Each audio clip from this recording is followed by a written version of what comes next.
Bonjour à toutes et à tous, j'espère que vous allez bien. On se retrouve pour une nouvelle vidéo et un nouveau direct ensemble. On est maintenant à ce 23e jour de confinement. J'espère que vous allez bien. Si, comme moi, vous êtes en beau, je sais que le confinement doit être difficile, que tous les efforts mettons ensemble dans ce confinement portera ses fruits et que nous pourrons, je l'espère, à un moment ou à un autre, être déconfinés et c'est ce dont nous allons parler notamment aujourd'hui. J'espère aussi que vous travaillez de votre côté ou que vous puissiez rester à la maison, que ça se passe le mieux du monde ou en tout cas le mieux possible compte tenu du contexte. Depuis le début de ce confinement, on vous sollicite pour avoir vos témoignages, savoir comment vous vivez le confinement, que vous continuez à travailler ou non. Donc n'hésitez pas à le faire encore aujourd'hui. Il nous remonte pas mal de situations, notamment un décès d'une aide-soignante à Mulhouse, une aide-soignante dans un EHPAD, une aide-soignante de 48 ans. Je voulais évidemment penser à elle ce soir pour commencer. Mais pensez à tous ceux et toutes celles, c'est beaucoup de femmes qui sont dans la même situation, parce que ses collègues ont témoigné de l'absence pendant un moment d'outils de protection, et puis de cette division un peu factice et théorique dans l'EHPAD où elle travaillait entre les contaminés et les non contaminés à partir du moment où ils n'avaient pas fait de tests systématiques dans cet EHPAD, et que soi-disant non contaminées, en réalité se trouvaient des personnes âgées qui avaient de la fièvre et qui avaient probablement contracté. Je pense à elle et à tous ceux qui ont fait leur métier et leur travail dans des conditions dans lesquelles l'État aura à rendre des comptes, l'État, mais aussi les structures privées qui gèrent les EHPAD. Et c'est vrai que c'est révoltant à tout point parce que il n'est pas normal qu'on en arrive à une situation où des personnes continuent à travailler alors qu'elles ne devraient pas et utilisent y compris des masques, etc. Et que tout ça devrait être concentré pour ceux qui en ont besoin et en l'occurrence pour les personnels de santé. Donc une grosse pensée pour les proches et les collègues de cette aide-soignante de l'EHPAD de Mulhouse, en espérant que ce soit une des dernières d'une liste qui est déjà bien trop longue. Aujourd'hui, je voulais vous proposer qu'on fasse un petit peu le point sur l'actualité et les dernières annonces d'Emmanuel Macron, y compris en amont aussi de sa prise de parole demain à 20h. Je pense que ce sera dans tous les journaux télévisés, et donc ça faisait presque longtemps qu'on n'avait pas eu une intervention d'Emmanuel Macron. Qu'on fasse aussi le point sur l'actualité au niveau européen, vous avez peut-être entendu parler, ils continuent à se disputer, mais malheureusement pas à se mettre d'accord. Et puis ensuite, qu'on finisse par parler des publics cibles. Je vous avais dit que mon objectif était de parler de l'ensemble des publics dont on parle trop peu, mais qui sont dont le confinement a un impact particulier. Et je voulais vous proposer de parler des détenus. Voilà, comme d'habitude, n'hésitez pas à partager largement ce live, à commenter. Je vois tous vos commentaires de toutes les personnes qui arrivent et qui se connectent et qui se joignent à nous. Donc n'hésitez pas, on les regarde et on les suit au fur et à mesure, commenter, réagir, poser des questions, faire des propositions. Voilà, on est ensemble. J'espère pas trop longtemps dans ce confinement, mais en tout cas, on est ensemble pour faire face à cette crise et réfléchir collectivement. Alors d'abord, sur où est-ce qu'on en est dans les annonces du gouvernement. Bon, force est de constater qu'il y a au moins un point commun de mes journaux du confinement de l'un à l'autre, c'est qu'il y a toujours les mêmes contradictions qui existent dans la parole gouvernementale. Bon, d'abord, Emmanuel Macron nous dit surtout restez chez vous. Et puis, je ne sais pas si vous avez vu ces images de bains de foule où Emmanuel Macron va en Seine-Saint-Denis et puis il y a plein de personnes, une foule autour de lui, on a envie de se dire, bon, est-ce que c'est la priorité, d'une part, de mobiliser autant de forces de police, etc., et d'autre part, est-ce que ce bain de foule, finalement, n'est pas problématique dans un temps où on nous parle de confinement? Évidemment, ils se baladent sans masque, sans gants, donc c'est à mettre en perspective avec toutes les leçons de morale qu'ils nous font depuis un certain nombre de jours en nous disant, bon, vous respectez pas... Okay. Et puis ensuite, il y a le président de l'agence régionale de santé du Grand Est qui est de ses déclarations, une prise de position avait pas mal fait dans les derniers jours, puisqu'il avait annoncé maintenir la suppression de 74 lits d'hôpitaux qui étaient prévus, hein, c'était le plan de suppression d'hôpitaux, donc de lits d'hôpitaux, donc il n'y avait pas de surprise sur cette question, mais il a absolument pas remis en question ce plan-là. Du coup, le gouvernement, à travers la voix d'Olivier Véran, le ministre de la Santé, mais aussi d'Emmanuel Macron, ont décidé de le limoger.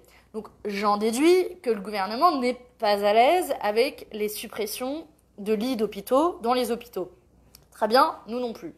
Mais il se trouve qu'Emmanuel Macron et son gouvernement ont supprimé plus de 4000 lits d'hôpitaux la première année où ils sont arrivés au pouvoir. Donc je me pose la question, s'il limoge et s'il licencie le directeur de l'ARS, dont sa faute a été de confirmer la suppression des lits d'hôpitaux, est-ce qu'Emmanuel Macron va s'auto-licencier puisque lui-même est responsable de la suppression de plus de 4000 lits d'hôpitaux? Je pense que la question se pose et que la cohérence et qu'elle s'imposera aussi au sortir de cette crise, puisqu'on paye en réalité pas seulement la politique d'Emmanuel Macron en matière d'austérité dans nos hôpitaux, mais bien plusieurs années, voire plusieurs décennies, dont les gouvernements successifs sont les différents responsables. Ensuite, l'autre élément dans le débat en ce moment, c'est la question du tracking. Alors là, c'est quand même assez formidable. Ils nous mettent dans le débat la possibilité de nous suivre, d'espier tout ce qu'on fait à travers notre téléphone, donc savoir tous vos faits et gestes et où est-ce que vous allez, etc. Et ça, pour eux, c'est davantage la priorité que de discuter plus largement de la stratégie du déconfinement. Et évidemment que le tracking, c'est un outil problématique. D'ailleurs, quand on écoute le gouvernement, jusqu'à présent, ils y ont été plutôt opposés. Et comme par hasard, il y a eu un retournement de situation et Christophe Castaner, maintenant, y est plutôt favorable. Donc là aussi, j'ai envie de leur dire, ok, proposez-nous d'abord une stratégie de déconfinement. En gros, comment on fait le déconfinement? Est-ce qu'on fait des tests massifs? Est-ce que vous ne pensez pas qu'on pourrait avoir un débat sur nos capacités de tester massivement plutôt que sur le fait d'espier l'ensemble de nos faits et gestes que votre espèce de gadget du tracking a la priorité au vu du contexte plus général. Et puis surtout, la crainte dans ce contexte-là, c'est que des dispositifs qu'ils nous présentent comme des dispositifs temporaires, en réalité deviennent des dispositifs de plus long terme. Bon, tout ça devrait être, je pense, remis ensemble et j'espère qu'on devrait obtenir des précisions dans le cadre de l'intervention d'Emmanuel Macron qui est attendue, je le disais, demain à 20h. Et moi, j'espère qu'il apportera les réponses à toutes les questions que nous nous posons, à commencer par celle dans la situation actuelle du confinement qui va être amené probablement à durer. Se pose toujours la question de la définition des secteurs essentiels et de la limitation de l'activité économique et du travail à ces seuls travailleurs des secteurs essentiels, mais aussi quelles mesures complémentaires peuvent-ils prendre pour tous les publics précaires dont on a parlé depuis le début, des personnes qui sont confinées dans des espaces extrêmement restreints, précaires, des logements insalubres, tous les publics qui sont aussi particulièrement touchés ou pour qui le confinement pose un problème spécifique. J'avais notamment eu l'occasion de parler des personnes handicapées. Bref, voici parmi les questions qui sont posées et puis évidemment, quelles sont les conditions précises pour un déconfinement, parce qu'ils ne pourront pas continuer à nous dire bon, vous êtes reconfinés pour 15 jours, vous êtes reconfinés pour 15 jours.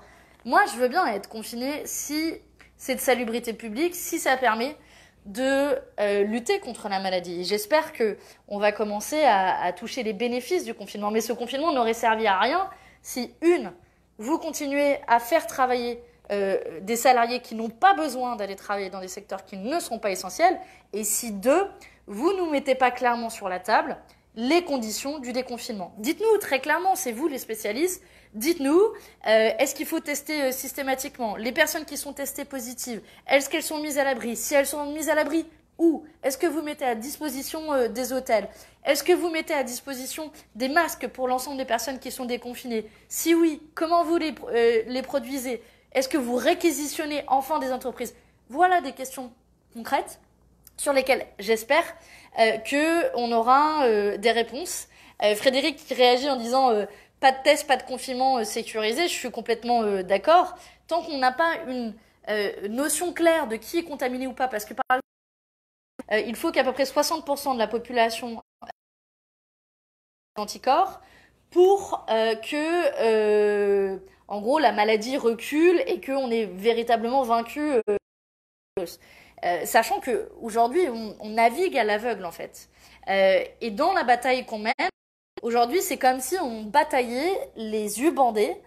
Et le plus important, c'est justement qu'on puisse retrouver la vue et qu'on puisse savoir exactement où l'on va, d'où la nécessité et l'urgence sur les tests. Et d'ailleurs, l'exemple allemand qu'on cite souvent, qui teste par plusieurs centaines de milliers, a des résultats bien plus probants dans la lutte contre la maladie et en particulier en termes de nombre de décès. Ensuite, sur la question des travailleurs spécifiques, je vois Thierry qui commente et n'hésite pas à faire. Thierry, par mon patron d'une boîte de plomberie pour recommencer à travailler mercredi prochain sans aucune garantie de protection. Et ça illustre ce qu'on observe un peu partout. Si vous êtes concerné aussi, n'hésitez pas à nous le dire et à témoigner. Mais en gros, on a beaucoup d'entreprises, beaucoup de salariés qui témoignent en effet de la reprise du travail dans des secteurs qui sont pas forcément essentiels. La plomberie, on peut penser que vous ayez à agir en urgence, mais que certaines choses peuvent être décalées dans le temps.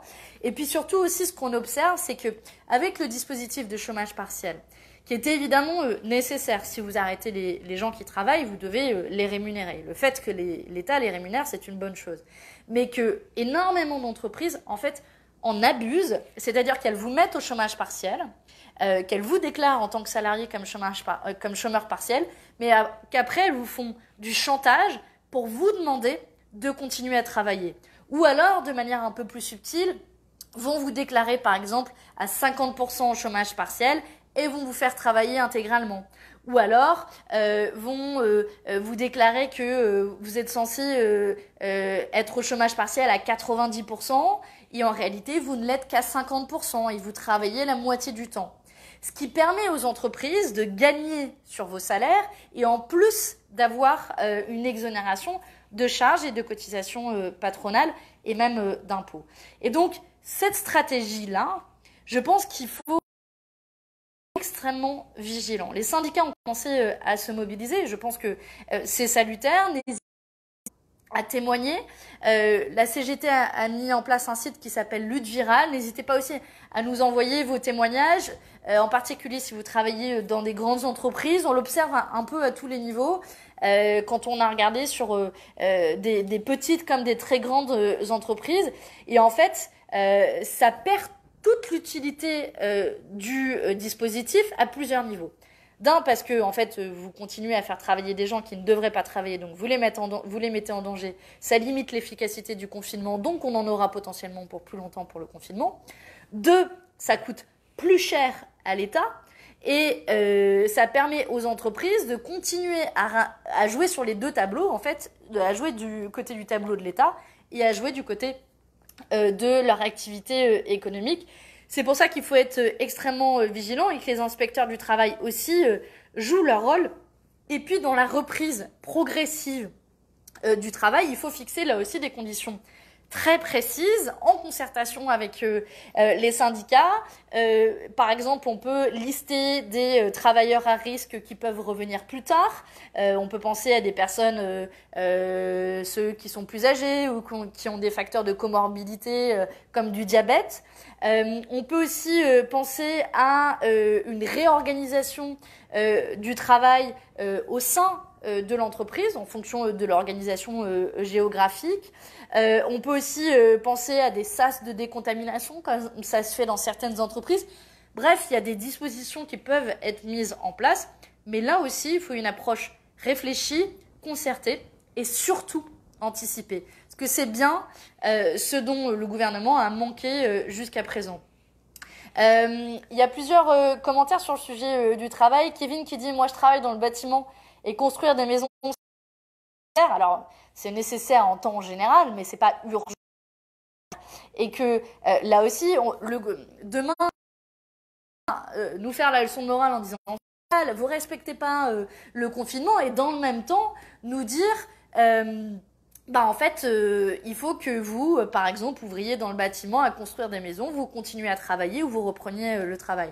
D'ailleurs, il y a une autre chose aussi qui m'a interpellée, c'est que à Paris, mais ça se fait dans de plus en plus de villes, il y a des normes plus drastiques du confinement qui se mettent en place. Ça peut se défendre si on pense que le confinement, c'est vraiment la solution. Dans ce cas-là, de nouveau, soyez cohérents et laissez les travailleurs chez eux. Mais à Paris, par exemple, ils ont interdit le jogging de 10h à 19h. Mais je me pose quand même la question. Moi, je vais courir tous les soirs, donc je vais aller courir à 19h. Je pense que des gens comme moi vont aller courir tous à la même heure. Donc, ce qui n'est pas forcément le plus pertinent, parce qu'on va se retrouver tous agglutinés. Si l'objectif, c'est de séparer physiquement les gens, alors ne les faites pas sortir tous en même temps de chez eux. C'est là aussi où ça me paraît, certaines des décisions qui sont prises me paraissent un peu incohérentes. Ensuite, il y a Juan, je ne sais pas comment on prononce ton prénom, qui dit « Je suis brancardier en clinique privée et je bosse depuis le début. On nous a forcé à prendre des jours et je n'ai jamais été dépistée. » Alors, brancardier, on peut penser que ça fait partie des secteurs qui sont prioritaires. Dans le travail, par contre, vous devriez être aussi prioritaire dans le dépistage. On a vu qu'à force d'alerte, à force de scandalisation de personnel dans les EHPAD ou de personnel hospitalier malade, le gouvernement commence à systématiser, mais à peine maintenant, après plus de 3 semaines de confinement, à systématiser les tests pour ces personnels-là, mais ce n'est pas encore généralisé et il va le falloir que ça le soit si on veut envisager la phase d'après, qui est la phase du déconfinement. Il y a Franck qui réagit et qui dit « On n'a pas voulu ça pour tous ceux qui sont au chômage partiel. Les loyers d'habitat ne vont pas baisser. C'est injuste. » Nous, Franck, on demande une suspension des loyers, en particulier pour les personnes des minima sociaux, et je pense que ça fait partie des solutions qui sont d'ailleurs envisagées dans d'autres pays européens, et je pense que la France devrait suivre cet exemple. D'ailleurs, en parlant de pays européens, parlons un petit peu de ce qui se passe au niveau européen. Vous avez peut-être entendu parler, ce matin, certains journaux ont ouvert en disant pas d'accord au niveau de l'Eurogroupe qui réunit en gros les ministres des Finances de la zone euro. Et pas d'accord au niveau de l'Eurogroupe parce que ils ont débattu toute la nuit. Sauf que ça fait déjà maintenant la 3e fois qu'ils discutent un paquet d'heures et qu'ils n'arrivent pas à se mettre d'accord. Et en attendant, il y a toujours urgence au niveau européen.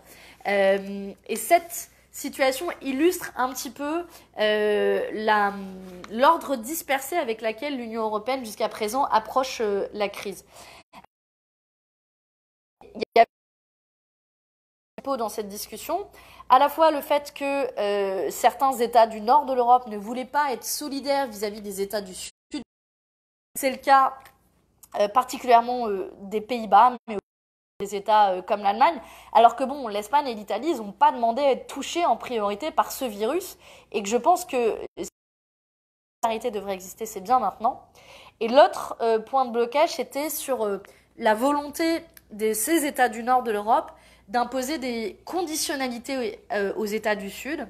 L'objectif derrière, c'était notamment de pouvoir mutualiser les dettes. on est face à une situation extrême qui met en danger nos finances publiques, mais en même temps, on a besoin de répondre économiquement, on a besoin de marge de manœuvre budgétaire. Et pour retrouver ces marges de manœuvre budgétaire, il faut donner la capacité aux États d'emprunter plus facilement et à des taux plus bas. Et il se trouve que les États du Sud empruntent à des taux plus hauts parce que sur les marchés financiers, ils sont considérés comme des dettes moins sûres. Et donc la proposition est de mettre en commun ces dettes pour avoir un taux qui soit le plus bas possible et donner des marges de manœuvre budgétaires au niveau de ces États respectifs et en particulier pour les États du Sud. Sauf que y a des États qui sont radins et qui refusent ces dispositions. Et je pense que pendant un moment, c'était absurde cette position. Maintenant, ça en devient criminel et je crois que c'est le futur et l'avenir de l'Union européenne qui est même en balance. Et j'espère que l'Allemagne, les Pays-Bas notamment, reviendront à la raison et céderont pour permettre collectivement de se relever de cette crise. Et il faudra aussi que la France joue son rôle pour à l'ensemble des États européens. On a vu aussi que la Commission européenne a échoué à mettre en place ce qu'on appelle une exit stratégie de confinement qui soit commune. Et c'est super important parce que on voit quelques États européens qui commencent à déconfiner. C'est le cas de l'Autriche qui l'a annoncé, dans une moindre mesure de la République tchèque, du Danemark, qui sont moins touchés par le virus et qui ont annoncé des mesures de déconfinement. Sauf que si c'est pas coordonné avec les autres États, et notamment avec leurs États voisins, l'épidémie risque de revenir comme un boomerang en fait, d'un État à l'autre. Et à la fin, c'est nous tous qui en payons le prix. Et puis se posera la question aussi de comment on va remettre en place la liberté de circulation entre les États si nous n'avons pas les mêmes règles au sein de chaque État européen. Alors évidemment, tout le monde n'en est pas au même stade de l'épidémie, mais il faut à tout le moins, et c'est notre proposition, des critères communs pour sortir du confinement. Par exemple, le fait de tester massivement sa population, c'est aussi ce qu'on demande à la France, mais il faudrait que ce soit coordonné avec l'ensemble des États membres de l'Union européenne. Et il y a Michel qui posait la question sur est-ce que Manon tu es au fait sur ce qui se passe lors des négociations sur les projets financiers européens en cours. C'est justement ce dont je parlais, cette possibilité de mettre en commun les dettes. C'est ça en ce moment qui est discuté. Nous on pense que c'est une première étape qui serait pas suffisante. Il y aurait une solution plus simple, plus radicale, mais plus simple et qui permettrait surtout de donner une solution sur le moyen, voire le long terme, c'est de donner la capacité à la Banque Centrale Européenne de prêter directement de l'argent aux États membres. De telle sorte à ce que ça ne passe pas par les marchés financiers qui vont spéculer, qui peuvent faire augmenter les taux d'intérêt. Et cette dette, par ailleurs, si elle est contractée par la Banque Centrale Européenne, une partie pourra en être annulée parce qu'il suffit juste je simplifie, que la Banque Centrale Européenne crée de la monnaie. Elle a la seule à avoir ce pouvoir-là, faire marcher ce qu'on appelle avec de la création monétaire. On peut donner des marges de manœuvre budgétaires aux États membres de l'Union européenne, le tout sans les prendre à la gorge pour les années à venir, parce que c'est la vraie difficulté. Le vrai risque et le vrai danger, c'est qu'après ça, on nous impose des politiques encore plus austéritaires et que finalement, on ne tire pas les leçons des précédentes crises et surtout, on ne tire pas les leçons de ce à quoi l'austérité nous a amené, à savoir par exemple de la fermeture de nombre très important de lits d'hôpitaux partout en Europe et malheureusement, on en paye en ce moment le prix. Voilà un petit peu pour le topo au niveau européen. Nous, on est en train de travailler en ce moment sur une résolution pour la session plénière du Parlement européen qui va se dérouler la semaine prochaine. Jeudi prochain, on aura pas mal de votes à cette occasion. On va voter une résolution pour répondre à l'urgence qui va défendre la position du Parlement européen et donc qui va notamment porter certaines des propositions dont je vous ai parlé. Mais on va aussi voter des crédits budgétaires supplémentaires et surtout, je crois qu'on va en appeler la Commission européenne et les États membres à davantage de coordination dans la réponse face à la crise. Mais j'aurai l'occasion de vous refaire un petit débrief tout particulier la semaine prochaine sur les mesures qui seront discutées, votées et adoptées au Parlement européen, mais aussi de vous présenter notre résolution que nous allons présenter au nom de notre groupe pour essayer d'avoir une voix qui sorte des vieilles méthodes et des vieilles recettes jusqu'à présent utilisées par l'Union européenne. Le dernier point que je voulais vous faire, c'était de vous parler de la situation des détenus, qui sont évidemment un public particulièrement fragile. Fragile parce que là-bas, la distanciation sociale dans des prisons ne se fait évidemment pas de la même manière. Les mesures barrières sont évidemment plus difficiles à appliquer. Et c'est pas une population marginale. En France, il y a 71 000 prisonniers en 2020. 71 000 personnes qui ont plus de chances de contracter le virus au vu de leurs conditions dans lesquelles ils vivent dans les prisons, ce d'autant plus que le taux d'occupation des prisons est de 116%, et ce taux d'occupation monte même à 140% dans les maisons d'arrêt, pour tous ceux qui sont en attente de jugement. Et d'ailleurs, la France est régulièrement condamnée par la Cour européenne des droits de l'homme pour les conditions dans lesquelles elle traite ces détenus dans les prisons françaises, aussi régulièrement pointées du doigt par les ONG des droits de l'homme en France. Donc évidemment, le coronavirus est un problème risque de foyer de contamination, mais aussi toutes les mesures annexes qui sont prises. Le fait que, à cause du coronavirus, ça peut évidemment se comprendre, mais ça a des impacts. Les détenus n'ont plus accès à des formations, du travail, d'éducation, ou même de la sortie des rondes en prison.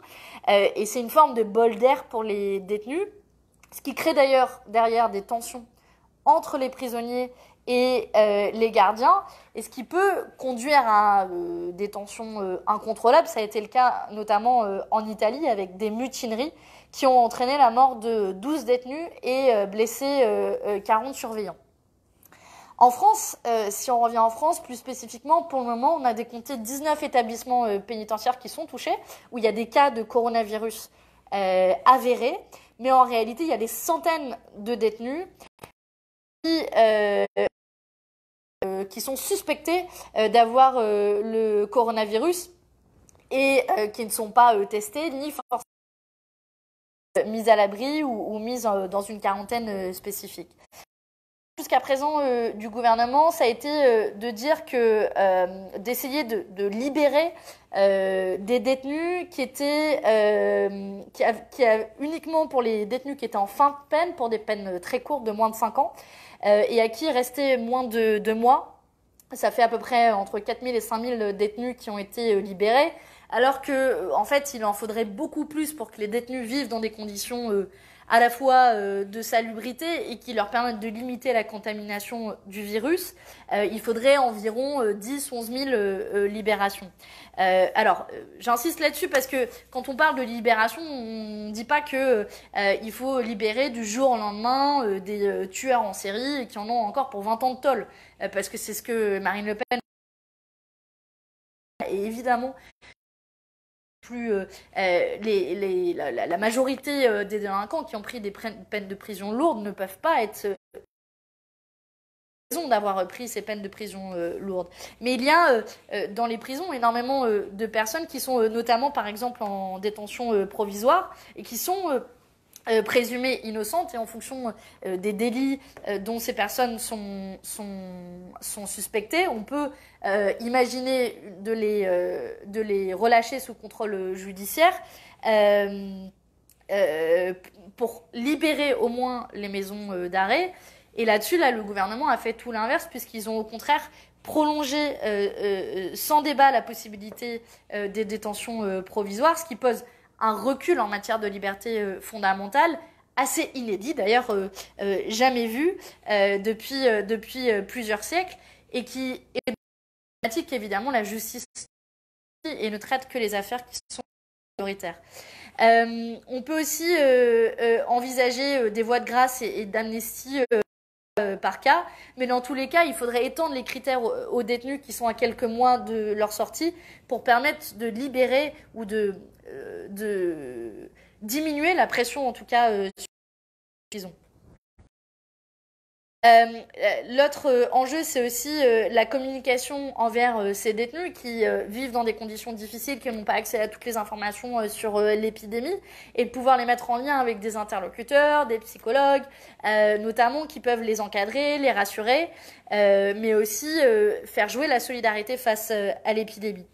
Et sur toute cette question, il y a à la fois la contrôleure générale des prisons qui s'appelle Adeline Hazan, et le défenseur des droits, Jacques Toubon, qui ont fait un certain nombre de propositions au gouvernement pour aller plus loin que les premières mesures qui ont annoncées, qui ont permis juste de faire un petit peu de place, entre guillemets, mais pas changer fondamentalement les risques auxquels aujourd'hui sont confrontés les détenus dans l'ensemble des prisons françaises.